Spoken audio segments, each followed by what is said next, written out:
Views expressed on this program are those of the hosts, guests, and callers, and are not necessarily those of this station, its management, or other advertisers. You're listening to Transformation Talk Radio.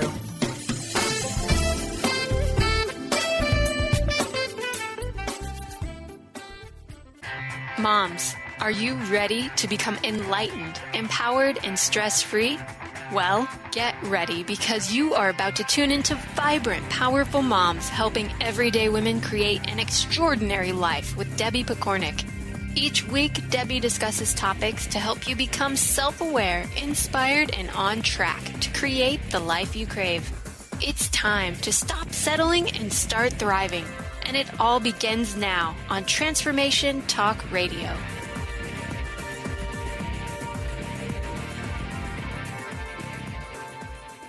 Welcome to the Vibrant, Powerful Mom Show. I'm your host, Debbie Pokornik, and my mission is to help you awaken to your vibrant, powerful self so that you can fully enjoy the life you've come here to live, and by doing so, help the whole planet shift to a more peaceful and loving way of being. My guests today are on a mission to bring calm to cancer, which, in my opinion, will definitely help heal the world. Yesterday, February 4th, was World Cancer Day, so it seems quite fitting to have them here today, shining a light on how you can use your mindful muscle to boost inner strength so that you have the tools to switch from anxiety and overwhelm to feeling grounded and calm whenever you might need them. Now, you might have caught on there. I actually said guests because I have two guests. This is like a first for me, and I'm just so excited. They're a husband and wife team, David Dashinger and Tamara Green, and they have recently released a book called Live Calm with Cancer and Beyond. Now, I read their book, and I truly believe every person dealing with cancer in any way, or really any life-threatening illness, would benefit from reading this book. So, whether you're a patient, a caregiver, a professional, a neighbor, a coworker, touched in any way by cancer or even any other diagnosis, this book would be an awesome addition to your library. They are so honest and vulnerable throughout the pages, allowing you to get a real feel for their experience, but from a very unique and heartening perspective. Plus, they share a lot of wonderful tools and tips throughout the book to help you apply whatever things you're ready to try. Now, as if that's not enough, they also created an app called Loving Meditations, and it is the only app specifically designed to help cancer patients, survivors, and caregivers cope with their physical and emotional symptoms. I met Tamara at a couple of Evolutionary Business Council events, and at the second one, Tamara actually volunteered to lead some early morning yoga and meditation sessions, which is a pretty great example of the kind of guests. As a professional, she's a psychotherapist, dating and relationship coach, and meditation facilitator. But what really stands out for me when I think about her is her calming energy that she just seems to exude, as well as her gentle, loving smile that truly does light up a room. David, well, he's relatively new to me. I did meet him once for a couple minutes in San Diego in a room filled with a whole bunch of people. So we really don't know much about each other. But I have to confess, after reading the book, I feel like I know them both quite well. They're like buddies. We go way back. It might be one-sided, but it's kind of how I feel. David is a Grammy-nominated composer, fire lieutenant, and stage 4 head, neck, and lymphatic cancer survivor. So, obviously, I could go on and on about these guys. I'm going to stop here. Tamara and David, welcome to the Vibrant, Powerful Mom Show. Hi, Debbie. It's great to be here. Yeah, thank you so much for having us. Oh, I'm just thrilled to have you on the show and to be able to talk about some of the tools and ideas that you share in your book. I really believe that they're going to help people tap into their own ability to positively influence an experience that most people see as overwhelmingly negative. So I just think that's so important. Mm-hmm. So let's dive right in, shall we? Absolutely. So your book is called Live Calm with Cancer and Beyond. And I'm sure many listeners are wondering if it's really possible to find this place of calm amidst, these kind of epic life challenges. So can you talk about that a little bit? Certainly. It is overwhelming, and it is being thrown into a world of chaos almost instantly. At least it was for us, where we went from everyday normal life to, oh my God, that doctor just told me I have stage 4 cancer and my life is completely changed. So out of that chaos and out of that overwhelm, when we finally collectively caught our breath and kind of came down to earth for a second, I realized I had a choice on how I was going to experience this whole, what it looked like a journey, because the doctors were prescribing weeks of treatment, and it meant stopping work. It meant life being on hold essentially for the better part of 4 months. So in those choices, I had the choice of looking at it like the worst disaster, the worst thing that could possibly happen, or possibly an adventure. Like what can my body and I do throughout this cancer journey, the treatment and the symptoms and hopefully the eradicating of it, that would be more like an epic survival story rather than I'm a victim, I'm a patient. It's all in the hands of the doctors, and I have no power over this. So it really came down to making some choices. Okay. So what kind of choices helped you to stay calm? I mean, because a lot of times we can have that kind of thinking going on in our mind, but it's really hard to actually put it into practice. Sure. Well, as you alluded to, we also get bombarded with a lot of information. Some of it is cultural. Some of it is just almost like ingrained in us, like cancer is a death sentence. Cancer is really lethal, which it is. It's an invasive disease. And you hear your treatment plan, and it's all very intense scientific stuff. But, what if we have the courage to listen to our body and also honor our bodies throughout that experience, and also to quiet our minds, because at that point in time, when you're facing the cancer diagnosis, your mind is going crazy. Like, how am I going to get through this? What am I going to do about work, the kids, our mortgage, any number of things? It really was a choice about how do I quiet my mind and how do I get centered and prepare myself for this experience. Right. Nice. Tamara, is there anything you'd like to add? Yeah, for me, I was in so much fear and overwhelm after that doctor said, you have stage 4 cancer to David, because just 4 days prior to that, our son, I think he was 13 at the time, was diagnosed with Lyme disease. So there was a lot going on.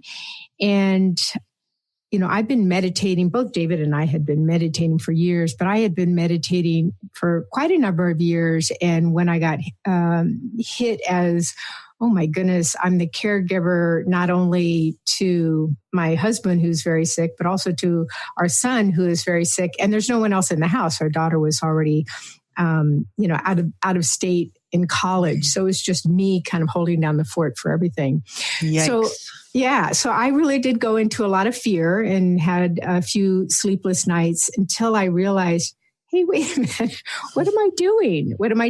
Let me take my own advice that I would give my own clients. And I, certainly held a lot of workshops and meditation, let me do my own advice and take care of this fear, which when it gets right down to it, what fear really is a bunch of negative judgments. And so I started looking at the judgments that I was having. And quite honestly, when I made a list of the judgments I was having, it made me laugh because some of them were kind of crazy. Do you have some examples off the top of your head? That I must be such a terrible, psychotherapist and mom to be having a judgment in the first place, that kind of a thing, kind of hard on myself for, I guess, I wasn't allowing myself just to be human having this experience. So I laughed at myself. And then I immediately, literally within minutes, I jumped right back into the practice that I had had for many years of meditation and gratitude. But I want to say something that even though I had a practice of meditation and gratitude, it doesn't mean that if you're going through a major crisis in your life or a major challenge that you have to have years of practice behind you. No. You can start immediately, and there's super, super simple things that you can do to have these mindful moments or even a meditation practice. Yes. I love that. And I love the way this kind of ties together, in that what David was saying, in my mind anyway, is that the cancer is a little bit of a wake-up call. It is sort of saying to you, okay, you have to change something. You have to do something different here. And when you recognize that, all right, so then maybe the message is to figure out what is going to help calm me, slow me down, and enter meditation, right? That's one of those things. And it can be done in so many different ways. So I really love that message. And you find what is going to work best for you. And also that you notice there is a message there saying you have to do something different. Okay? Right. Yeah. The way we talk about it in the book, our book, Live Calm with Cancer, is, from my perspective, it was an opportunity to hit the reset switch. You've hit complete bottom, and, you're in this low, mucky place, and pretty much the only way is up from there. But it's also this beautiful opportunity to what can I do different? What's another way of viewing this? What other actions can I take? And so some of the things that we brought into the picture were a mindfulness practice. For me, since I had to spend hours in the infusion center, I would bring some mindful or meditative audio and put on my earbuds and listen while I was getting chemotherapy. And in between some treatment sessions, we would do yoga and other kinds of meditation. And one simple thing that worked for us, and it's almost cliche, but we would go out for a walk and just exchange gratitude statements so that we could shift out of this place of negativity into a place of appreciation and positivity. Mm-hmm. I love that tip. Do you want to just expand on it a little bit more? Because when I read that tip, I thought, what a great idea. Sure. We would go out for a walk. Just getting outside and moving is also very helpful to someone, to the caregiver and the patient. And we would just start by one of us making a statement like, I'm so grateful that we have wonderful kids. And then Tamara would say something like, I'm so happy that you're choosing life instead of choosing death. And then I'd say something like, I'm so happy we have supportive friends who come and shovel our driveway after it snows. Right. And back and forth we would go until we would feel lighter and better. It just felt great to do it.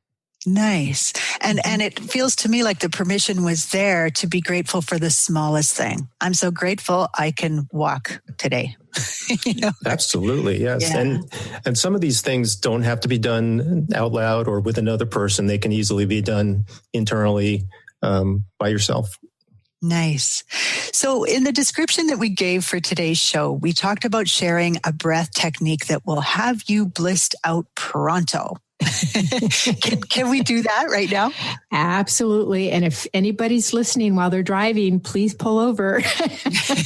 Yeah, or don't do this while you're driving. or operating heavy machinery. Right. Okay. So the idea here with this very quick and easy breath technique is that where your mind goes, energy goes. So when we're stinking thinking, all the energy is in the head. So you kind of create a hot head. And we want to purposely lower the energy out of the head and into the lower parts of our body. And it will immediately bliss you out, as you will see. So what I want everybody to do is either stand or sit, but with your feet firmly planted on the floor. And with a very relaxed but yet erect spine, and breathe in, filling up your lungs all the way to the tops. And then exhale, because you can, move the energy down from your head into your torso, legs, and even feet, moving it down, down, down, down, down. Breathe in, filling up your lungs. Exhale again, moving the energy down your torso, down your legs, to your feet, and even toes, toes, toes, toes. Breathing in, filling up your lungs. Exhale, move the energy down to your feet, feet, feet, feet. Start to feel the connection between your feet and the floor and earth. Now, as if your feet are sponges, you breathe into the pores of your feet because you can. Exhale, move the energy down like you're creating roots into the ground. You're a tree creating deep roots in the ground. Again, breathe into the pores of your feet. Exhale, deeply grounding with stronger, longer roots into the ground. Again, breathing into your feet. Exhale, even more anchored down into the earth as you move the energy down into your roots. Okay, last 3 breaths. You now breathe into the root system you just created. And now have all that calming, grounding energy move up your body all the way back up to your head with your exhale. And again, breathing down into your root system. Exhale, moving that calming energy up into every cell of your body.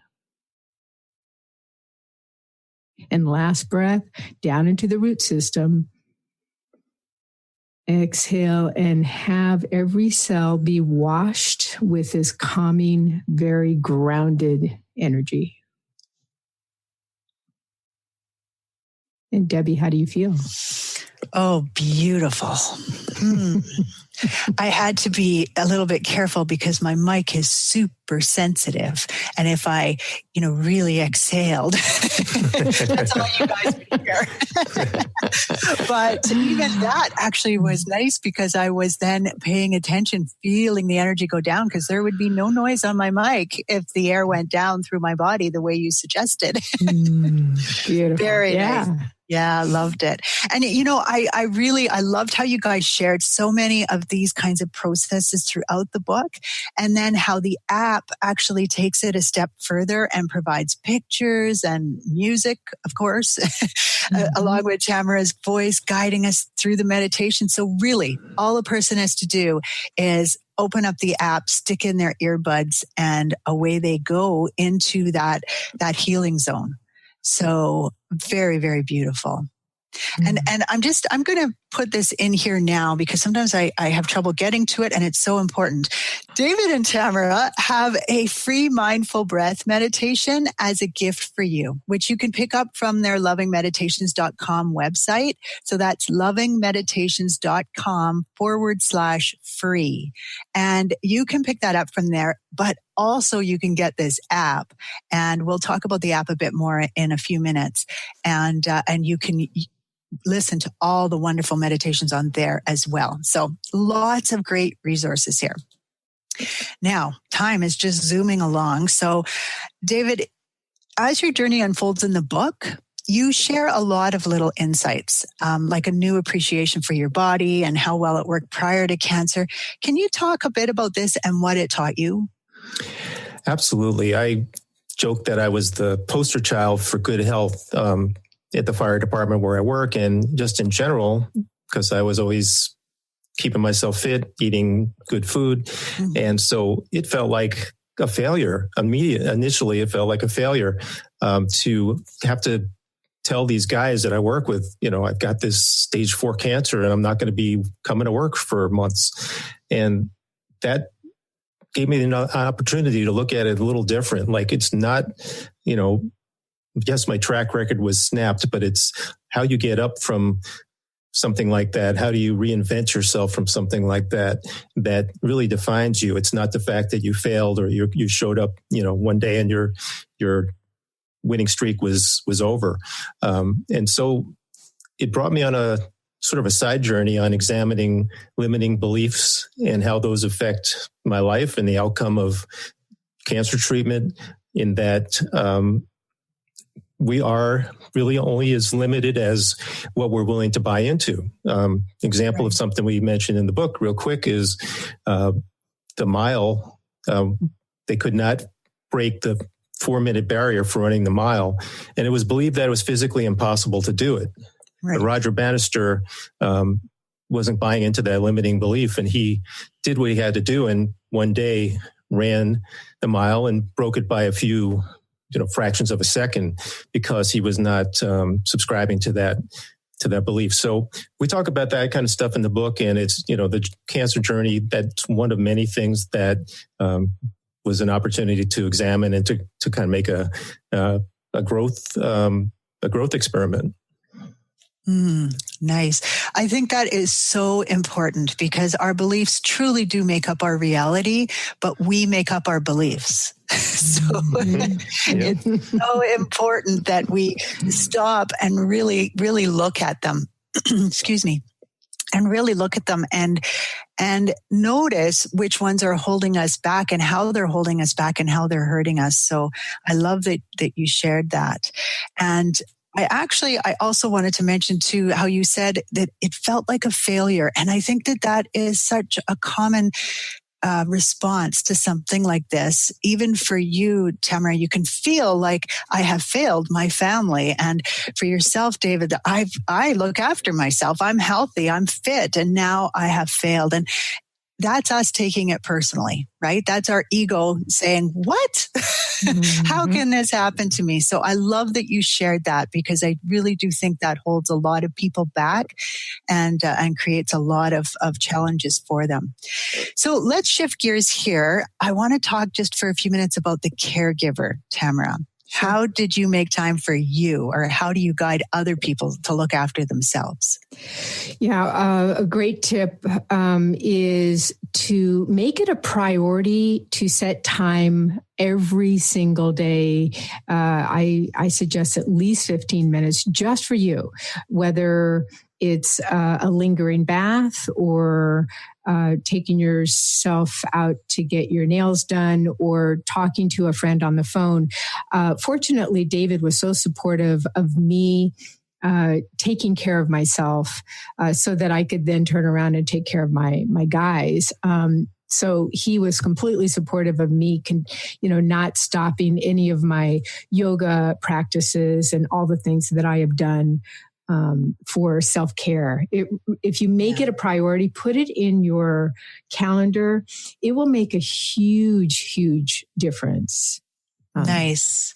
I love that part in your book where you shared about doing yoga, how David had insisted that you continue to go. But what I really loved was how you said that some poses release tears, it released the tension. Oh yeah. I mean, it was not uncommon during this time for, the instructor to come by with tissues and wipe my face because my hands and legs were very busy in a pose and holding you up. It was so sweet and so endearing, and I just felt so supported. And any emotion was perfectly fine to express during the classes. Nice. So finding that kind of outlet, that place where you can feel safe. If you go to a big yoga studio where you don't feel safe, maybe it's time to look for one that you can go to and just really allow things to flow. Beautiful. Absolutely. So in case this hasn't come across strongly enough, I love your book. I really think that hospitals everywhere should have copies of Live Calm with Cancer and Beyond in their oncology departments, their treatment rooms, waiting rooms, doctors' offices, just scattered around for people to pick up. I think that it is really a powerful, beautifully written book. And I thank you both for writing it and for being so vulnerable and for sharing it. We love you, Debbie. They have not asked me to say this. You guys know this. I really love the book. And I think it would even make a really great purchase. And I sound surprised when I say this. I don't mean to sound that way, because I think that it's the perfect book for someone who's dealing with cancer right now, who maybe has just been diagnosed, or maybe they're, halfway through their treatments. They're feeling like this isn't fair. This is really not what they signed up for. I even think it would be a great book club read. So, I just think it is a great book. I hope you will go and get it. And David, would you be able to tell us where they could get it? Yep. We've made an easy place to find it on the internet. It's livecalmwithcancer.com, or you can simply go to Amazon and search Live Calm with Cancer, and it'll come up. It's a paperback and Kindle version. Perfect. And how about the app, Tamara? Where would they get that? She wants me to answer this one. Fine. We also have a super simple way to get to the app. It's called calmcancerstress.com. So CALM cancerstress.com. And that will point you towards either an iOS app, which will work on your iPad or iPhone, or another web app, which works on absolutely any device. Nice. I want to remind everybody that David and Tamara have created a free mindful breath meditation as a gift for you. The link for that will be up on the blog that is connected to this podcast, as well as on the Transformation Talk radio page, but it's lovingmeditations.com/free. Thank you, David and Tamara, for speaking with us today, for sharing your wisdom.